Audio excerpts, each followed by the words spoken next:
24/7 news TV. నేను మీ శాన్వి. జ్యోతిష్యం అనేది చాలా మందికి ఆసక్తి కలిగించే విషయం. మరి జ్యోతిష్యంలో ఏంటి అంటే వాళ్ళ నిజ జీవితంలో ఏం జరుగుతుంది, అసలు ఏం జరగబోతుంది అని తెలుసుకోవాలని చాలా మంది ట్రై చేస్తూ ఉంటారు. అలాగే ముఖ్యంగా వాళ్ళ వ్యక్తిగత జీవితం గురించి కానివ్వండి, లేదు అంటే ఎక్కువగా అందరిని ప్రభావితం చేసే దేశ, విదేశ, రాష్ట్రీయ విషయాల గురించి కానివ్వండి, ఇవి తెలుసుకోవడానికి చాలా మంది ట్రై చేస్తుంటారు. చెప్పడానికి చాలా మంది ఉన్నారు. కానీ తనదైన స్టైల్‌లో జ్యోతిష్యాన్ని ప్రాక్టీస్ చేస్తూ ప్రజలందరికీ అర్థమయ్యే విధంగా చెప్తున్న మన ప్రముఖ జ్యోతిష శాస్త్ర నిపుణులు శ్రీ అమరావ్ కాశ్యప్ గారు ఉన్నారు. మరి ఆయన గురించి చెప్పుకుంటే అందరిలాగా రాసుల గురించి కానివ్వండి, దినఫలాల గురించి అట్లా ఆయనైతే చెప్పారనమాట. మరి ఆయన ముఖ్యంగా ఆయన వీడియోస్ కూడా మనం యూట్యూబ్‌లో చూస్తూ ఉంటాము. ఎక్కువగా రాజకీయ ప్రిడిక్షన్స్ కానివ్వండి, జ్యోతిష్యాలు కానీ ఇట్లాంటివి చెప్తా ఉంటారు.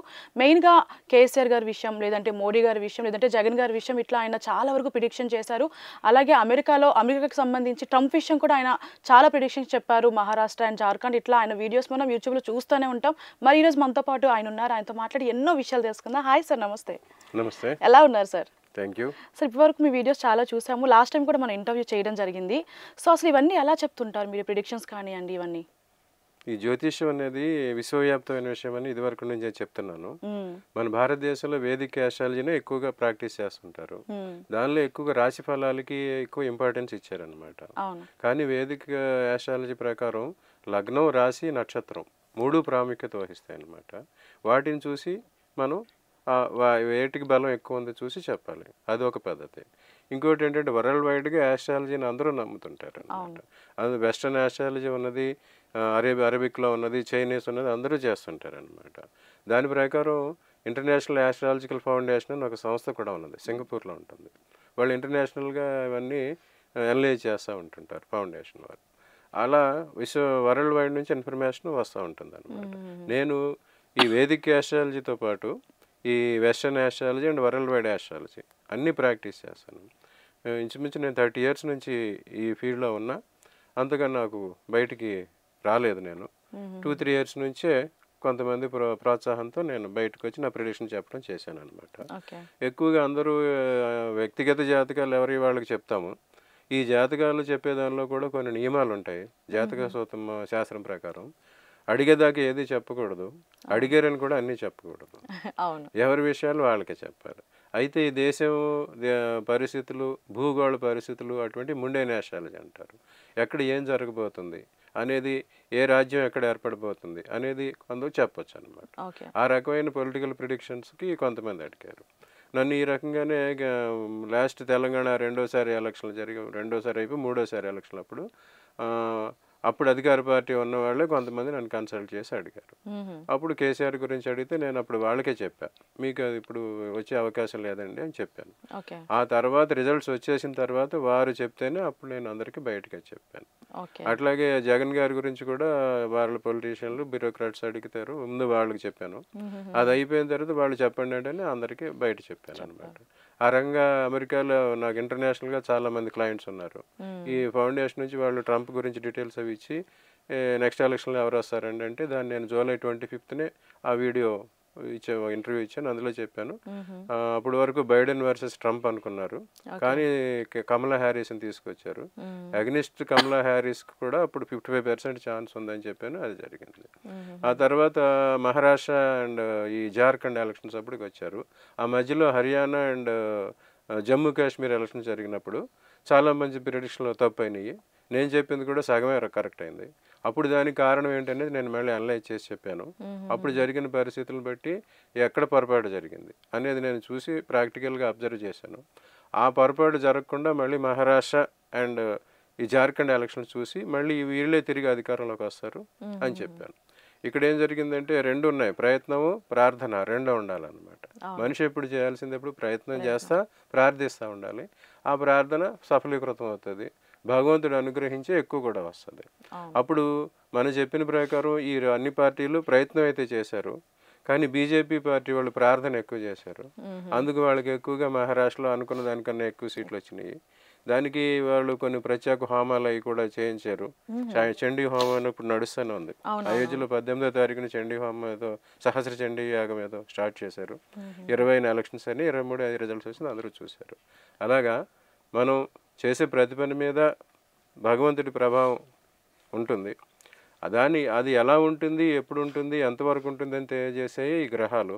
ఆ గ్రహాల గురించి చెప్పేదే జ్యోతిష్ శాస్త్రం. ఈ జ్యోతిష్ శాస్త్రం మన ఇండియాలో వేదిక్ ఆస్ట్రాలజీ, బయట వెస్టర్న్ ఆస్ట్రాలజీ రకరకాలుగా ప్రపంచంలో అనేక పద్ధతుల్లో ఉంది. నేను ఈ రకంగా 4-5 రకాలుగా ఎవరైనా నన్ను అడిగితే వాళ్ళ చార్ట్ అనలైజ్ చేసి 4-5 రకాలుగా చూసిన తర్వాతే నేను చెప్తాను కనుక ఇంచుమించు నాకు 99% యాక్యురసీ వస్తుంది. సార్ మీరు ఇప్పుడు చెప్పినట్టు మహారాష్ట్ర కానివ్వండి, లేదంటే మహారాష్ట్ర అండ్ జార్ఖండ్ విషయాలు మీరు ఏదైతే చెప్పారో గతంలో కూడా అవి నిజమయ్యాయి. మరి ఇప్పుడు రీసెంట్గా చూసుకుంటే రాబోయే రోజుల్లో ఢిల్లీ అండ్ అలాగే బీహార్ విషయంలో ఎలా ఉండబోతుంది అంటారు? ఇప్పుడు మహారాష్ట్ర అండ్ జార్ఖండ్ ఎలక్షన్ జరిగి ఇప్పుడు దీనికి సంబంధించి ప్రధానంగా ఉన్న కంటెండర్స్ ఇద్దరి జాతకాలు పరిశీలించాలి. ఆ విధంగా మోడీ గారి జాతకం, రాహుల్ గాంధీ గారి జాతకం చూసామన్నమాట. ఇప్పుడు మోడీ గారికి ఇప్పుడు కుజదశ నడుస్తుంది. ఆయనకి అప్పుడు జనరల్ ఎలక్షన్స్ జరిగినప్పుడు ఆయనకు గురువు వక్రంలో ఉన్నాడు, శని స్తంభంలో ఉన్నాడు. ఆ ప్రభావం వల్ల వాళ్ళ పార్టీకి అనుకున్నంత రిజల్ట్ రావు అని చెప్పాను. అప్పుడు అనుకున్నంత majority BJP on its own it will not get that majority, 272కి వచ్చే ఛాన్స్ లేదు అది చెప్పాను. ఆ తర్వాత అదే జరిగింది. వాళ్ళకి రాక ఎన్డీఏ మన తెలుగుదేశం ఎంపీల మీద, బీహార్లో నితీష్ కుమార్ ఎంపీస్ మీద బేసే గవర్నమెంట్ ఏర్పాటు చేయాల్సి వచ్చింది. ఆ తర్వాత ఏం జరిగింది, ఆ గురు వక్రం ఆగిపోయింది. వక్రం ఆగిపోయిన తర్వాత షైట్ అయ్యారు. మోడీ గారిది వృశ్చిక లగ్నం, వృశ్చిక రాశి, అనురాధ నక్షత్రం, గురువర్గానికి వెళ్తారు కనుక గురువు ఫేవర్ అయ్యేసరికి ఆయనకి మళ్ళీ హర్యానాలోనూ అక్కడ ఫేవర్ వచ్చింది. అది ఇప్పటి వరకు కంటిన్యూ అయింది. ఇంకోటి ఏంటంటే ఆయన వ్యక్తిగత జాతకంలో ఆయన కుజదశలో శుక్ర అంతర్దశ నడుస్తుంది. శుక్రుడు ఆయనకి దశమంలో ఉన్నాడు, రాజస్థానంలో ఉన్నాడు, మంచి చేశాడు. వేరే రాహుల్ గాంధీకి వచ్చేసరికి కూడా కుజదశ నడుస్తుందని లాస్ట్ టైం కూడా చెప్పాము. కుజదశలో ఆయనకి శని అంతర్దశ నడుస్తుంది. అందువల్ల ఆయనకు అనుకున్నంత రిజల్ట్ రాలేదు. అంటే ఇందులో వీళ్ళిద్దరిది కూడా కుజదశ నడుస్తూ ఉన్నది, దేశానికి కూడా కుజదశ నడుస్తుంది. కానీ బీజేపీకి సంబంధించి మోడీ గారు ఎక్కువ ప్రయత్నం, ప్రార్థనలు జరుగుతున్నాయి కనుక వారికి హర్యానాలో రాదనుకున్న చోటు గెలుపు వచ్చింది. అదే టైంలో జమ్మూ కాశ్మీర్లో కాంగ్రెస్కి ఎన్డీఏ వాళ్ళ కూటమికి ఎన్సీకి కలిసి వచ్చింది. కానీ మేజర్ పోర్షను బీజేపీకి, తక్కువ పోర్షను కాంగ్రెస్కి వచ్చింది. అట్లాగే మహారాష్ట్ర ఎలక్షన్లో చూసుకున్న మేజర్ పోర్షన్ బీజేపీకి వచ్చింది. జార్ఖండ్లో మైనర్ పోర్షన్ ఇలా వచ్చింది. సో ఇప్పుడున్న గ్రహస్థితుల ప్రకారం మోడీ గారికి upper hand, second position Rahul గాంధీకి కనిపిస్తుంది. కాకపోతే రేపు డిసెంబర్ 24 తర్వాత రాహుల్ గాంధీ గారికి కుజుడిలో శనిది అంతర్దేశం అయిపోయి బుధ అంతర్దేశం వస్తుంది. అలాగే మోడీ గారికి కుజదశలో శుక్ర అంతర్దేశ తగ్గుతూ వస్తుంది అన్నమాట. అప్పుడు ఏం జరుగుద్ది అంటే ఈ నెక్స్ట్ టైంకి ఆయనకి శుక్ర మహర్దేశ శుక్రుడి ప్రభావం తగ్గుతూ వస్తుంది, ఈయనకేమో బుధ ప్రభావం పెరుగుతూ ఉంటుంది. రాహుల్ గాంధీ గారి నక్షత్రం కూడా జ్యేష్ఠ నక్షత్రం. ఆ జ్యేష్ఠ నక్షత్రానికి అధిపతి బుధుడే కనుక 25లో జరిగే ఎలక్షన్లో టఫ్ ఫైట్ ఉంటుంది. అనుకున్నట్టుగా ఢిల్లీ అండ్ బీహార్ ఎలక్షన్లో బీజేపీకి వాళ్ళు అనుకున్నంతగా ఫలితాలు వచ్చే అవకాశం కనిపించట్లేదు. అసలు ఇప్పుడు చూసుకుంటే ప్రియాంక గాంధీ గారి విషయం తీసుకుంటే ఆవిడ వయనాడులో ఘన విజయం సాధించారని చెప్పుకోవచ్చు. మరి ఆవిడ ఫ్యూచర్ ఎలా ఉండబోతుంది అంటారు? ఇప్పుడు ప్రియాంక గాంధీ గారు ఇప్పుడు మనకి ఇదివరకు నుంచి మీకు తెలియకపోవచ్చేమో కానీ మేము చూసిన పరిస్థితులు చూస్తే whenever Congress party gets trouble in north they fly to south. Just like Siberian cranes వచ్చి ఎక్కడో రష్యా నుంచి వచ్చి ఇక్కడ కొంతకాలం గడిపి మళ్ళీ అనుకూల సమయానికి వెళ్ళిపోయినట్టు నార్త్ ఇండియాలో అప్పుడు కాంగ్రెస్ పార్టీ వారికి అనుకూలమైన ఫలితాలు రాకపోతే వారు సౌత్ ఇండియాకి వచ్చి పోటీ చేస్తారు. ఇందిరాగాంధీ గారి సమయం నుంచి జరిగిందనమాట. 77లో ఇందిరాగాంధీ గారు ఓడిపోయిన తర్వాత, రాయ్బరేలీలో ఆమె వ్యక్తిగతంగా కూడా ఓడిపోయిన తర్వాత ఇక్కడికి వచ్చి మన తెలంగాణలోనే మెదక్ నుంచి ఆమె పోటీ చేసింది. ఆ తర్వాత కూడా రెండోసారి కర్ణాటకలో చిక్కమగళూరు నుంచి పోటీ చేసింది. ఆ తర్వాత సోనియా గాంధీ గారు కూడా చిక్కమగళూరు నుంచి పోటీ చేశారు. అట్లా అనమాట. వాళ్ళు ఎప్పుడైతే అక్కడ ట్రబుల్ వస్తారు, అలాగే మన రాహుల్ గాంధీకి కూడా ట్రబుల్ వచ్చి వాళ్ళు అక్కడ డిస్క్వాలిఫై చేసేసిన తర్వాత ఆయన కేరళ వాయనాడులో అక్కడ పోటీ చేశాడు, నెగ్గాడు. మళ్ళీ ఈ ఎలక్షన్లో మళ్ళీ నార్త్లో వాళ్ళు వచ్చినా సరే అప్పుడు ప్రియాంక పోటీ చేయలేదు. ఆమె వచ్చి ఇప్పుడు మళ్ళీ వాయనాడులో పోటీ చేసింది. ఇప్పుడు ఆమె ఘన విజయమే సాధించింది.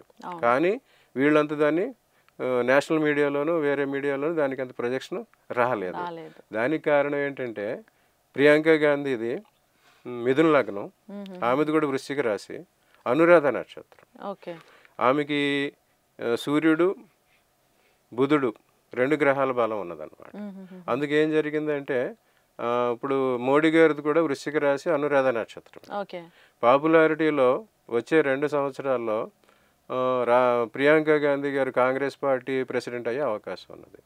ఆమెకి ఇప్పుడు సూర్యదశ నడుస్తుంది. సూర్యుడు ఆమెకి 70% ఫేవర్ అనమాట. ఓకే. సో వచ్చే 5-6 నెలలలోపు ప్రియాంక గాంధీ కాంగ్రెస్ పార్టీ ప్రెసిడెంట్ అవ్వటం, అట్లా ప్రెసిడెంట్ అయిన తర్వాత మోడీ గారికి గట్టి పోటీ ఇవ్వటం కూడా పొలిటికల్గా జరుగుతుంది. ఎలాగైతే మోడీ గారు అనురాధ నక్షత్రంతో దూసుకుపోతున్నారో ఈమె కూడా అనురాధ నక్షత్రమే కనుక ఈమె ఆయనకి గట్టి పోటీ ఇవ్వగలుగుతుంది.